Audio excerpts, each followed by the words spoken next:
Jussi Huoviselta on tallennettu enemmän Suomen vienalaiskylien perinnettä kuin keneltäkään muulta.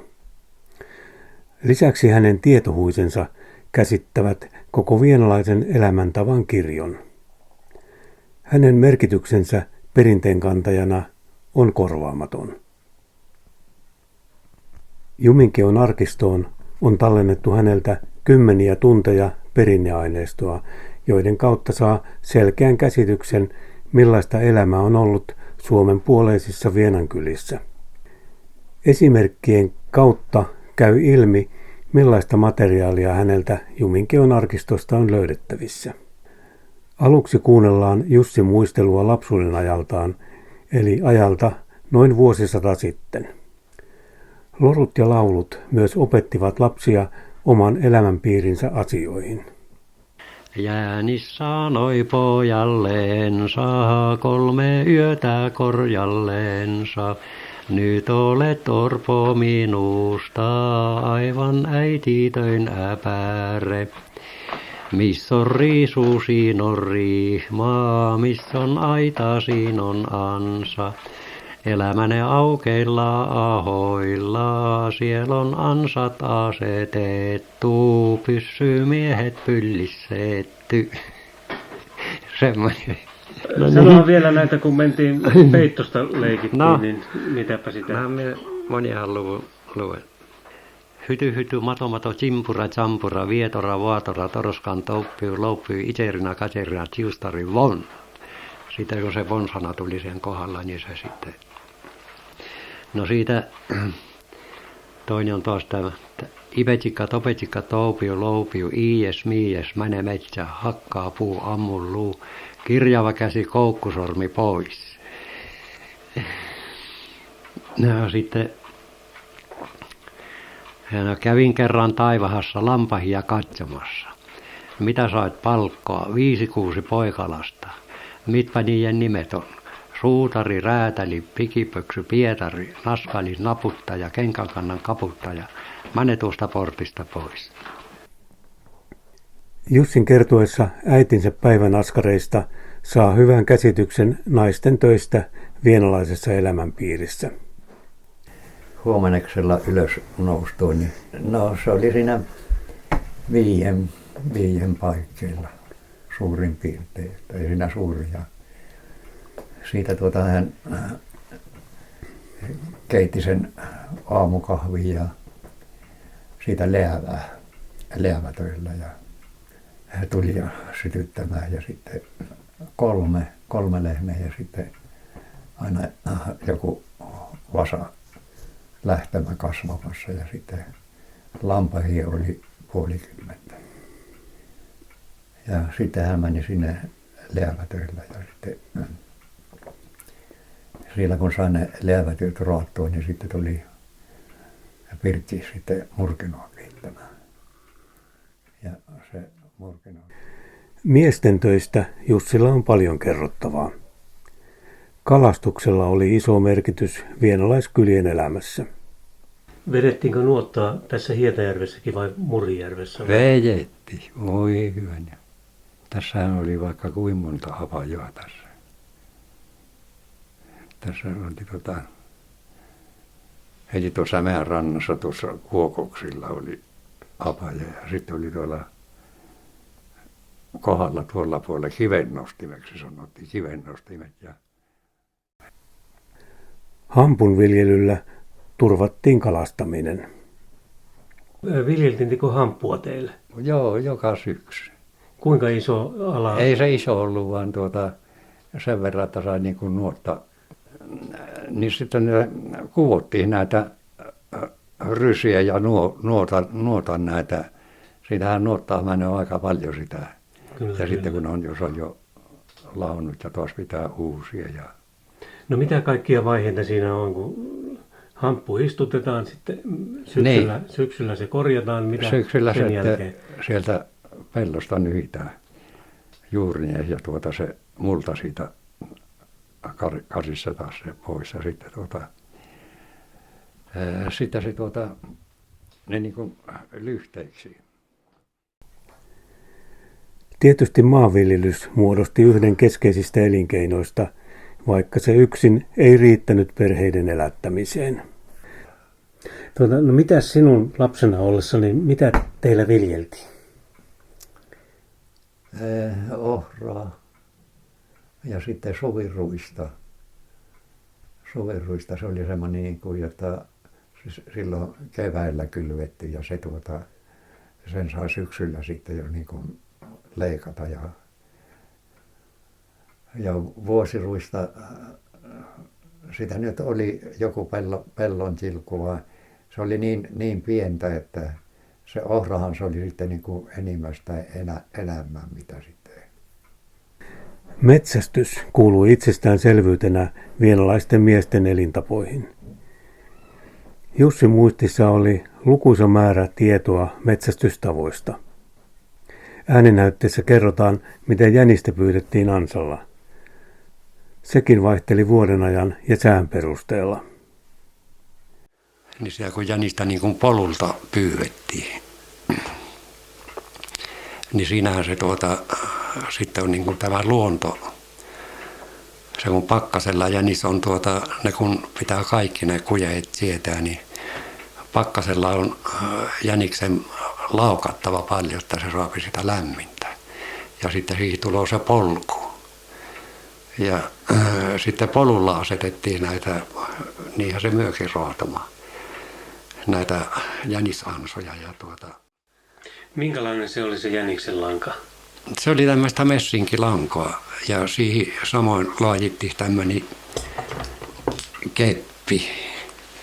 Se saatettiin panna tähän polun vierekin, vaan sitten jos epäili, jotta se jänis niin kuin hoksaa sen. Ja se sitten tämä messinkilanka. No mites kontieita, niin miten niitä metsästettiin? No sehän oli ne vakituiset ne kontien kaatajat. Sitten täällä oli tämä Niskärvessä tämä Hovatta ja hänellähän se on ollut melkein koko nämä kylät tässä, ainakin nämä lähikylät. Metsästyssaaliiden ja myös kotieläinten nahka parkittiin kylässä omin voimin. Lehmän nahkasta laajittiin noita kenkiä. Ja lampaan nahkassa sitten näitä otjoanoja. Mitä ne on? Tämmöinen niin kuin täkin kokoinen niin kuin peite. Mm-hmm. Ja talvipakkasella sillä suotta pitää niin kuin nukkuessa niin kuin karttiena ja sitten talvella jos niin kuin reissa, hevosen reissa. Niin, eli lampaannahassa karvat jäi siihen. Ne karvat, se, niin. Mutta lehmän nahassa ei ollut sitten, että se oli pelkkää nahkaa. Ei, ja sitten jos lampaan nahkasta, niin sen muokkasi ja sitten ne villat poistin siitä sitten näitä rukkasia saattolaisia. Niistä se on semmoinen pehmeä. Jussi muuten osasi itse tehdä kenkiä. Ensimmäinen lahja kotiin tuodulle nuorikolle eli Ennille olivat itse tehdyt kengät. Jussilla olivat muutoinkin kultaiset kädet. Hän muun muassa rakensi kanteleita, matkamiehen ristejä ja talojakin. Hän kutoi pellavaliinoja ja mattoja.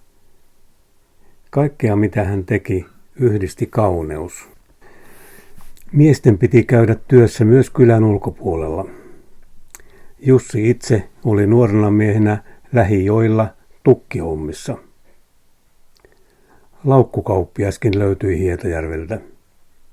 Sanoit, että Riiko oli kaupalla. Niin. Siis laukkukaupalla vai oliko se?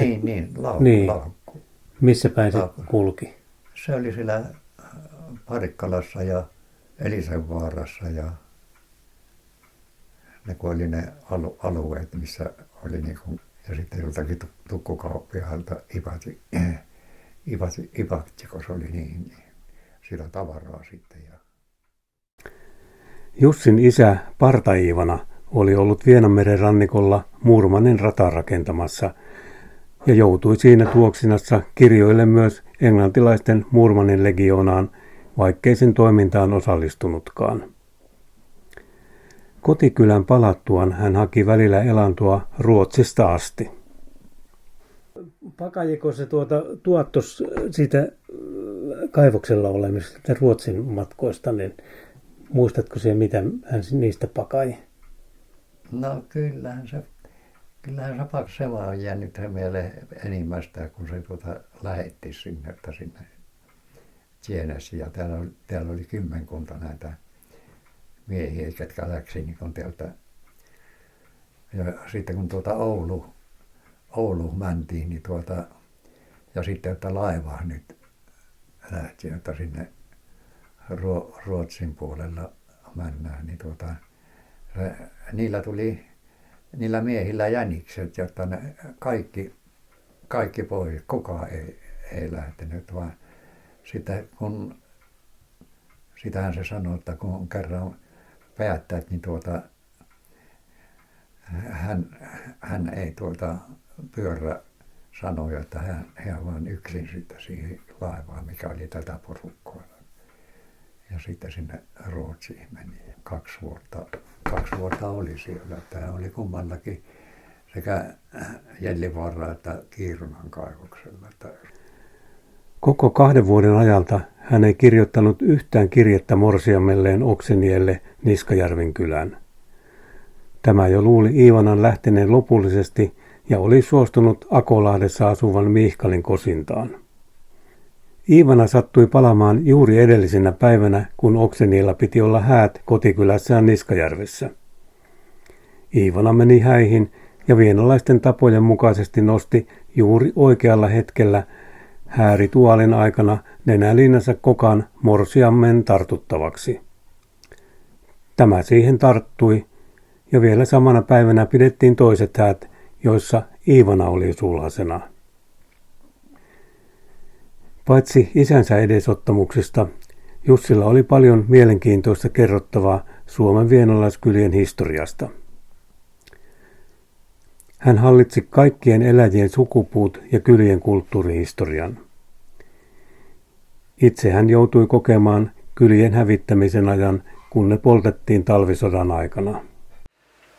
Sitten yöstä läpi tuonne Raatteen tiehaara sitten menimä ja vaiponeena ja nälässä. Ja siinä sitten se komentaja on sitten siinä ja siinä on tuotu jo pirtti noita Raatteen sieltä tieltä haavoittuneita sotilaita on siinä pirtin lattialla ja Mattilassa. Ja siitä sanotaan, että tuottohan se sitä komentajalta, se oli se Kyönteri oli se komentaja ja hänen käskystä se oli sitten tapahtunut näiden kylien polttokin sitten.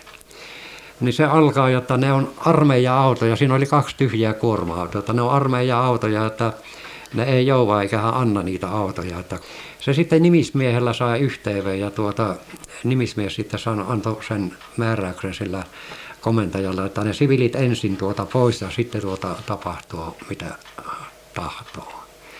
Ja niinhän ne pani kuorma-auton lavalla sitten sinne Sotkimäät ja tuonne Suomussalmen kirkolla, kun sai, että siitä pannaan eri auto, että sitten eteenpäin. Niin se ilmahälytys justi tuli siinä, pommikoneet lenti siihen päälle ja se auto ajoi sinne metsään, vaan se ei onneksi pommittanut siinä, kun ne meni johonkin muualla. Niin sillä lailla se lähtö tapahtui. Jussi hallitsi myös Suomen vienalaiskylien nimistön. Hän ei pelkästään tuntenut paikkojen nimiä, vaan osasi kertoa jopa eri perheiden koirien perinteiset nimet. Vienalainen elämäntyyli ei noudata lineaarista aikaa, vaan on syklistä. Kello ei määrittele tekemisen tahtia, vaan vuoden aikojen mukanaan tuomat työt. Niitä sopivasti rytmitetään erilaisten juhlien praasniekkojen kautta. Myös luonnon merkkejä osattiin lukea ja ottaa huomioon niiden viestit. Varishan se on se ensimmäinen kesän merkki.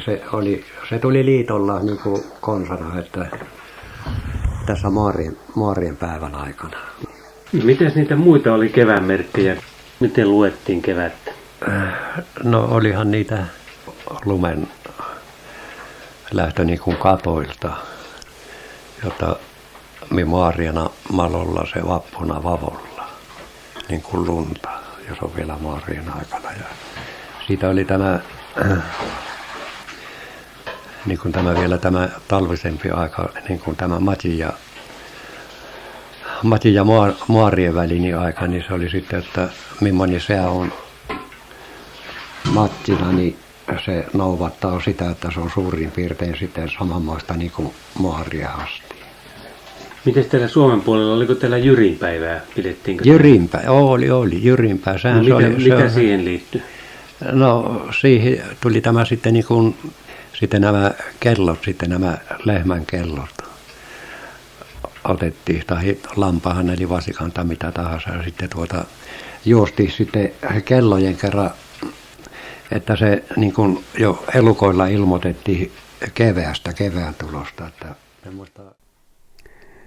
Vielä Jussin lapsuuden, nuoruuden ja jopa miehuuden aikaan loitsuilla oli suuri merkitys vienalaisille. Se oli vain tämmöinen yksi luku, että elälässä lauantaina, susi syöpi sunnuntaina ja mato pistää maanantaina. Niin sitten nämä päivät, mitkä väliin jääpi, niin sitten niin kun pitää metsää laskea. Niin. Loitsut olivat myös tarpeen, jotta vältettäisiin vanhaksi piiaksi joutuminen. Niin sitten se hautoi sen vassaan ja sitten alkoi kylvettää.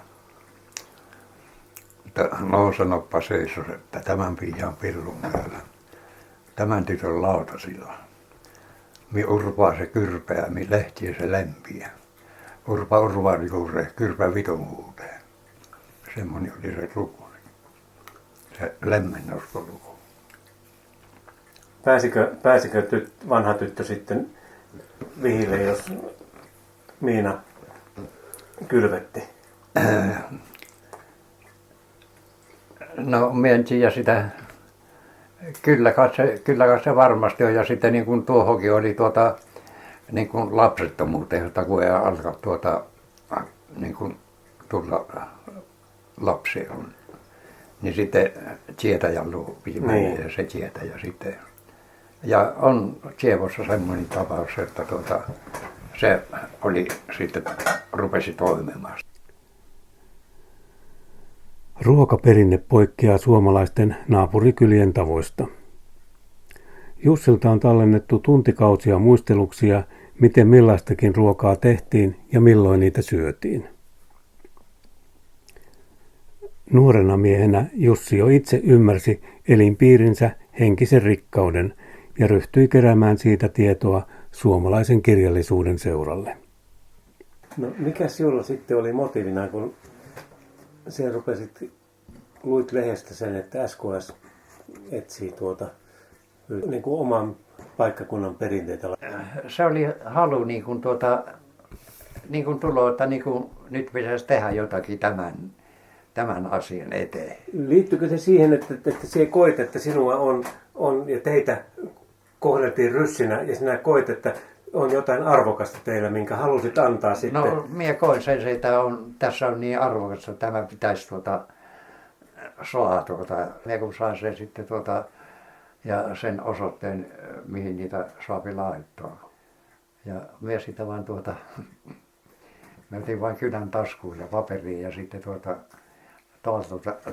ja maamulta sitten aina, että miten se tämä oli ja sitten niin, miten se tuo lauloi ja miten se näitä kaikki ja sitten otin ylös ja kirjoitin ja sitten laitoin sinne suomalaisen kirjallisuuden seuraan.